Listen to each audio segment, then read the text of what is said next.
open up the floor over here on the right, Dylan Davis, and we'll go to Austin Ward. Ryan, Kyle seemed to really settle down in the second half there. I guess how would you assess his play and how he came out? And just as a team, too, you kind of seemed a little bit flat. I mean, was that something that you kind of saw it might be the case in practice this week? Or No. Couldn't quite understand what was going on there in the first couple drives. Didn't quite get in sync on offense. And then, we had the botched snap. That was not supposed to be a fake. It was just a bad snap. He just kind of it slipped out of his hands. And it was like one of those things, okay, what's going on here? But, that is the game, and you got to respond. So I thought we did respond well in the second half, like you said, got in a rhythm. The number one goal is to be 1-0 on Saturday, so check that box. We want to play well in the second half, check that box. We wanted to start fast in this game, didn't get that done. So we got to look at why that is. But, yeah, you could start to see the rhythm again in the second half, similar to kind of, how we got in that 2-minute drive 2 weeks ago. So got to look at that and figure out why that is.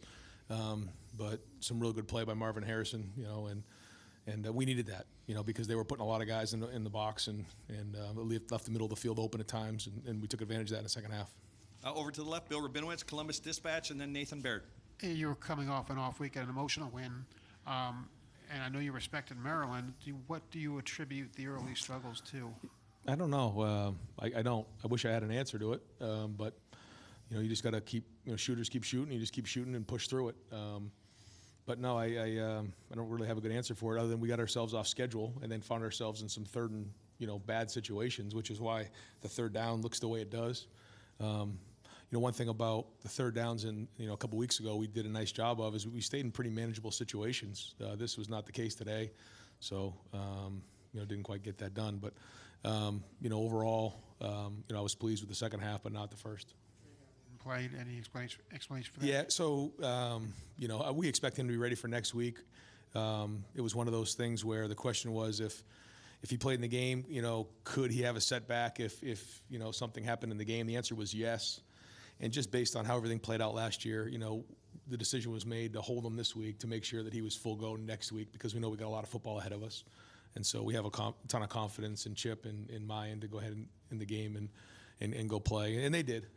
But excited to get Trey back for next week. He could have played in the game, but the decision was made.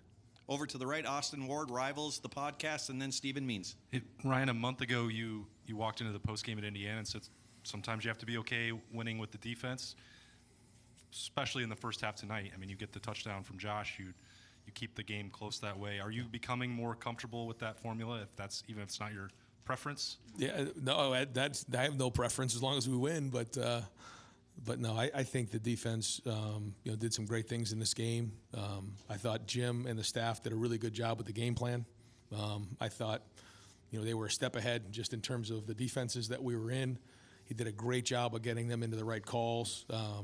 There's still a ton of things that we can improve on and get better at. There is. But, the pick six by Proctor was huge. I thought Davis did a great job there of not blindside blocking that guy. I mean, that's really heads-up football. We got too many penalties on here. We got to get that all cleaned up. But I think our guys are playing hard. And I think that's the thing to me. Like, there's certain things that we can clean up, some things that were close. But our team is playing with passion. They're playing physical. They're playing hard. I mean, to see Josh make that play and then run down on the kickoff, stick the guy inside. I think it was inside the 20-yard line. There's just a lot of that play going on, and it's an exciting team to be around. I think the most exciting part of it is we haven't even reached where we can be, so we got to keep building and growing. But one of the things that you're starting to see about this team is we don't panic. If it's not going quite right, we're going to keep pushing forward. And maybe in the past it was like, okay, if things weren't going well in the first half, if it wasn't like the scoreboard wasn't turning over every couple of drives, everybody would start getting panicky. I think these guys have some poise. They've played some games, and counting on that experience to pay off here in October and November. Nathan Baird, Cleveland.com, and then Cameron Teague Robinson. Ryan, as you assess things during the off week and you looked at offensive line personnel, was there any revisiting of the five guys you're playing there right now? And what is your concern level? I know you're saying not panicking like within a game, but like what's your concern level of that situation being the thing that kind of holds this team back? Yeah, I gotta watch it one more time and just see where we're at with what's going on. I know that there's a lot of guys in the box. They're going to stop the run, and that opened up the pass game in the second half. But I don't know exactly what our numbers were. I know I think it was less than 100 yards. I know the big sack probably took away some of it, but I think we were just over 85 yards or so rushing. And we expect to be higher than that. So I gotta figure out what it is. Is it the personnel, the scheme, or the coaching of it? I felt like we had a good plan going in. They got a pretty good front. They do a nice job, but we want to be more explosive. Like for instance, you're coming out on the 10-yard line, and there's a lot of guys in the box, and it opened up a huge play for Marvin down the middle of the field. So, those are the things that we have to do. Is if they're going to put that many guys in a box, then we got to be able to throw the football, with what we have. But at the same time, when the box looks right, we got to be efficient. And I'll look at that, and when we have our press conference on Tuesday, I'll probably have a better answer for you. Okay, I'm going to ask people back there at the tables to clear your computers off. We're going to keep asking Coach some questions. We're going to have 2 more for Coach up here, and then I'm going to bring some players in at those tables. So if you're at the table, I need you to clear off there. A couple more for Coach right now. First of all, Stephen Means, Cleveland.com over to the right, and then Clay Hall. Just for starting, how was Emeka right after this game? And then also, you're talking about Kyle a little bit. What did you just think of his day today? I think he would tell you, he felt better about the second half than he did the first. Made some nice throws. Wishes he had some back, but yeah, I thought played well there. I don't know what exactly the numbers were in the second half, but that's what our expectations are. And I know he wants to be great, and we'll look at it and try to get better. But and then with Mecca, they're evaluating him now. Doesn't seem like something major, but I don't really have much of an answer for you right now. Over to the left, Cameron Teague Robinson, the athletic, and then Dan Hope. Ryan, it's a tough challenge to contain a quarterback like Maryland has with the pass rush. Yeah. Just kind of your thoughts on what those guys up front did, kind of chasing him, keeping him running around all. There was some good plays and some ones that he snuck free on for sure. Yeah, and you can see sometimes we're bringing 5 or 6, and then there's sometimes we're bringing 4, sometimes we're bringing 3, and then so what you do is you try to change up the look in the back end for him. Are there 8 guys in coverage, 7 or 6? Sometimes 0. There was a couple that we brought 0 pressure on. And so when that happens, you have to have a good plan for it. I thought there were some good snaps, but I think there's going to be some things that we know we could have probably handled much better. But again, overall, the goal was to, pretty much contain him. He had 196 yards, 21 of 41, 2 sacks, and obviously the pick 6. So if you had said that going into the game, I probably would have signed on the dotted line on that one. So job well done. And listen, Mike does a good job, and he's a good coach, and Talia is a very talented player. You can just see he's a really good college football player. All right, we're going to pause for just a moment. Coach, if you could just stay there. We're going to bring in Marvin Harrison Jr., Cade Stover,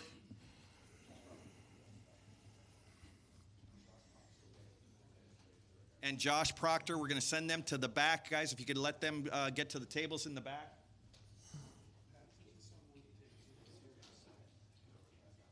Hey, Cade, you there?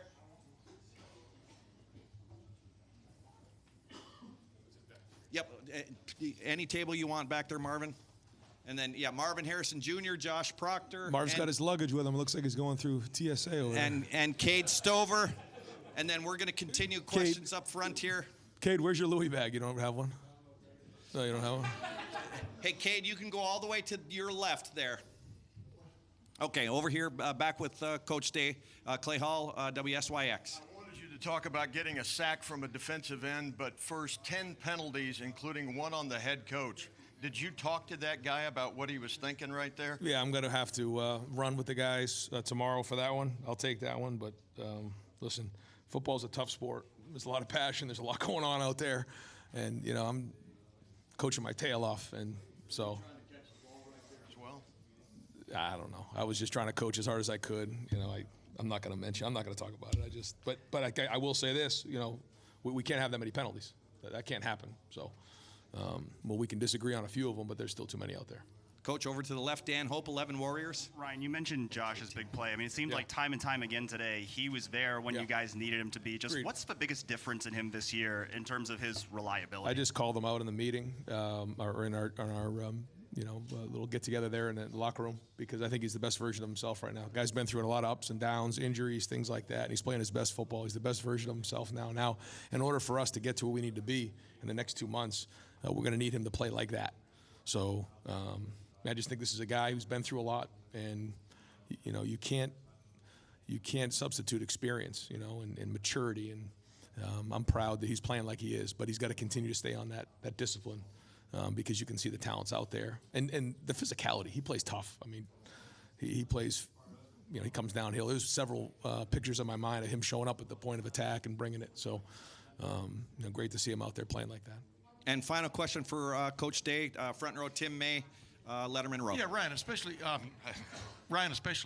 early. It seemed like Kyle was just like maybe a beat behind on some of the reads and stuff. And I'm just wondering, were they throwing some things at you guys that y'all had to sort of sort out? No.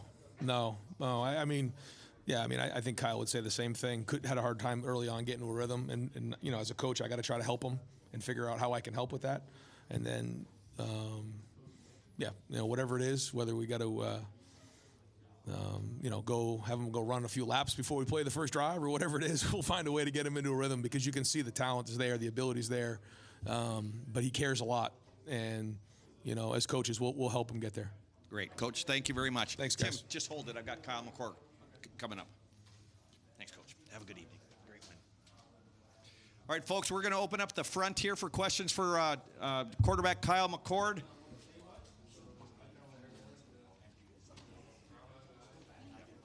Sure, yeah. Front row here, Tim May, Letterman row. Kyle, you were eavesdropping there, but you heard what I asked Coach Day. It just seemed like a beat behind occasionally, and like on the deep ball to Marvin Harrison Jr. was just a little bit late, recognizing whatever. What did you get sorted out, I guess, as the game went on? Yeah, I thought Coach Day did a good job today, giving the opportunity to kind of get in that rhythm. Obviously, early on, I feel like, missed some opportunities or, saw just a second late. So that's, and nobody else but myself. And that's just the area I have to continue to grow on and, continue to find ways to start fast. Because, if we could replicate what we did in the second half, but just do that in the first half, I think that's a completely different game. And a lot of that starts with me. So. Were they showing something a little bit different, though, than you expected, or was it just? No, I wouldn't say it was anything that they were doing. I think a lot of that, the looks that we got out there were what we were expecting. Obviously you still have to go out and play football and go through your reads and whatnot. But at the same time, I think I just got to be better, start fast. Because if we can get up, and put a few touchdowns on the board early, that momentum is going to carry us through the entire game. Over here to the left, Nathan Baird, Cleveland.com, and then Jeff Gilbert, Press Pros. Kyle, you guys have thrived for so many years on offensive balance, the run and the pass game working together. Until the running game gets going more, do you think this offense can be everything it needs and wants to be this season? I think that's part of playing football. If they're going to try to take away the run, I think we have to do a good job passing the ball, and vice versa. If they want to play us, with high safeties and, bail those linebackers out of there the moment they think it's a pass, then we got to be able to run the ball. There's been points this year where we weren't throwing the ball great, and the running game picked us up, and then there's points where we weren't running the ball great, and I think we picked it up while throwing. But I think obviously there's room for improvement there. Just need to continue to grow. I think this offense is no doubt at its best, and we have both of those departments going. Okay, I'm gonna give the Marvin Harrison group a last call right now for questions because we're gonna get Sonny Styles in there. Over here to the right, Brendan Gulick, Buckeyes Now on SI. A two-part question. First of all, how much do you feel the wind affected your deep ball throw to Marvin and to Julian, if at all? And the second part is about tempo. It feels like in the second half when you were running tempo, things were rhythmic and smooth and quick and reactive. Are you more comfortable in tempo? Yeah. To answer your first question, I think the biggest thing with the deep ball is just seeing it early. And then getting a good pre-snap look and giving myself an idea of what I'm going to do with the ball pre-snap. That way I can get those balls out, just a hair quicker and hit them on the run. And then as far as tempo goes, I think it depends on the week. Obviously, there are some weeks where you want to control the ball and control the clock. But this wasn't really one of those weeks, so we knew on offense, they were going to throw the ball too, they were going to go tempo too. So it wasn't one of those things where, we had to try to get the perfect look on every single play. So I think all the guys with the plays we call when we do go tempo are comfortable with them, and we were able to get rolling there a little bit. And sometimes that's what you need in slow start type of games, ugly games like this. Get some tempo going, even if you're not hitting big plays, just that rhythm I feel like kind of gets us moving down the field a little bit on offense. Okay, we're going to pause it. Hey, if we could keep it down in the back a little bit. Sonny Styles, if you don't mind taking the empty table in the back. We've got Sonny. Congrats. Okay, we're going to start to wrap it up for Cade Stover in the back. So I've got JT Tuimoloau that's going to go up there, continuing with Kyle McCord right here. Jeff Gilbert, Press Pros. Kyle, when offenses are clicking, it feels like, well, they're calling better plays, figuring out what the defense is doing more. Was there anything to the second half in that, or did you just execute better and take advantage? We just executed better. I feel like there were definitely opportunities for us in the first half to go score. There wasn't anything that we didn't expect for the most part, and it wasn't anything that I think the coaches could have done better. I feel like as offense and as the quarterback of the offense, I feel like we need to take the initiative, and regardless of what they call, make it work. And we didn't quite do that in the first half, and then the second half, I felt like we did do that. We executed when the opportunities presented itself, and that's huge, especially when you get down to the red zone, scoring touchdowns instead of field goals, because that's a 4-point swing right there. So I wouldn't say it was the play calling. I would say it's just execution that we need to continue to improve upon. 2 plays that were huge. Mm-hmm. Yeah. Katie, go ahead. Yeah. Actually, we've got JT Tuimoloau at the back now, and we're continuing with Kyle McCord. Over to the right here, Dylan Davis, Delaware Gazette. Kyle, everybody we talk to talks about how you're the same person no matter what's going on. Your demeanor never changes. Is that a developed trait? Is that something you've always done? And I guess how does that really rally or keep an offense kind of settled in moments where you guys weren't playing very well early on? Yeah, I think that's always kind of been my personality. Just cool, calm, collected, but I think there's definitely a balance to it. I think at times you need to be that kind of fiery leader and light a fire under the guys, get them going. But then, when things don't look great and, we're kind of spinning our tires a little bit, then, be that calming voice, be like, all right, we're good. We just need to stick to what we do and, get this thing rolling. Who's got it over here? Oh, Katie Kapusta, Spectrum News. Hey, Kyle, Coach talked about how poised this team is, so kind of going off of this last question, but how important is it to stay poised after that first half? Not only you, but specifically this team. It seems like such a maturity aspect. You're talking about the first half, how we stayed calm after that first half? Yeah. Obviously, you want to start fast and not put yourself in that position. But today, obviously, that wasn't the case. We didn't, have a fast start, and the game was just tied going into halftime.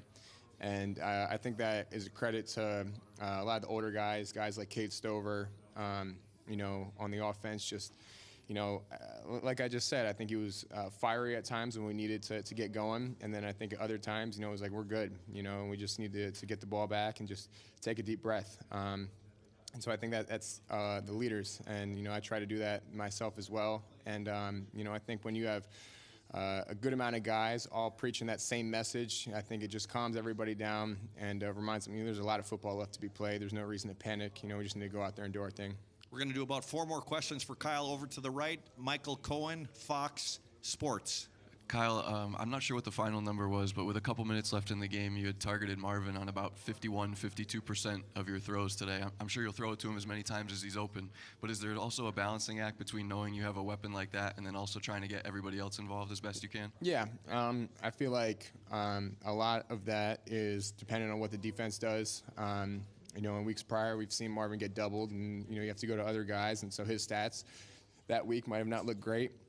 But other guys obviously got more touches, got more yards, touchdowns, whatever. And then today, a few times, I think they tried to double him or, give him a little more attention. But if there's a one-on-one opportunity with Marvin, I don't care who's guarding him. I like Marvin 10 times out of 10. So I think a lot of it is just what kind of the defense decides they want to do. Over to the left, Andy Backstrom, Letterman Row. Kyle, you've proven to be an accurate quarterback here, but early game, the last couple of games, you've had a little bit of time to get into it. What can you kind of diagnose with those accuracy issues, and is that just something that is nerves? Is it something else with reading the defense? What would you say it is? Yeah, obviously that's probably the biggest area I'm going to try to focus on for next week is just starting fast and getting to that rhythm, not trying to overthink, plays. And, I feel like sometimes, especially early on, you want to make, the perfect read and the perfect throw, whatever. But, playing quarterback, you almost have to just let the game come to you. And if a shot's there, take it. Don't force it. If they drop out of there, you got to take something underneath. Be fine with that, and just kind of get into the flow of the game. And then I think once you do that, everything kind of slows down a tick. And so I think the biggest thing is just coming out next week and being focused in on starting fast. Last couple questions for Kyle. Joey Kaufman, Columbus Dispatch. Kyle, Marvin described his ankle being good enough from throwing him the ball. How does his good enough look to you? Yeah, I mean, his good enough to me looked really good during the week. Obviously, not a great-looking injury from last week, but I think the bye week definitely helped, gave him some time to recover, and then I think he gained a lot of confidence in practice this week, going full speed again, and I could tell by Tuesday he was going to be 100% or close to that by game time. And hey, folks at the back, we need to start wrapping up with JT and with Sonny. And final question for Kyle, Bill Rabinowitz, Columbus Dispatch. Hey, Kyle. We're here. I apologize if you've been asked something similar, but you had the kind of coming-of-age drive against Notre Dame, and then things were pretty shaky early on before you turn it on, the team turned it on. What did you learn about yourself today? Anything you can take for the future? Yeah, I think obviously, personally speaking as myself and then as an offense, just starting faster, I think has to be a point of emphasis this week. And, not trying to, kind of feel your way into the game, just come out swinging. I think that has to be a point of emphasis for us this week. But at the same time, as crazy as it may sound, I think, things like that are almost good for us in the long run. We know if we're in a tie game at halftime, not to panic and just to continue to stick to our fundamentals, stick to our rules, and eventually, something's going to pop. And, that's what happened. I mean, even in the second half when they went down and scored, nobody panicked. Nobody was freaking out. We knew exactly what we needed to do, and that was get the ball down and score. And once we got that little bit of momentum, just keep it rolling in the second half. But I think the biggest thing, just, talking for myself and the offense, is just starting fast. Great. Kyle, thank you so much. Thank you.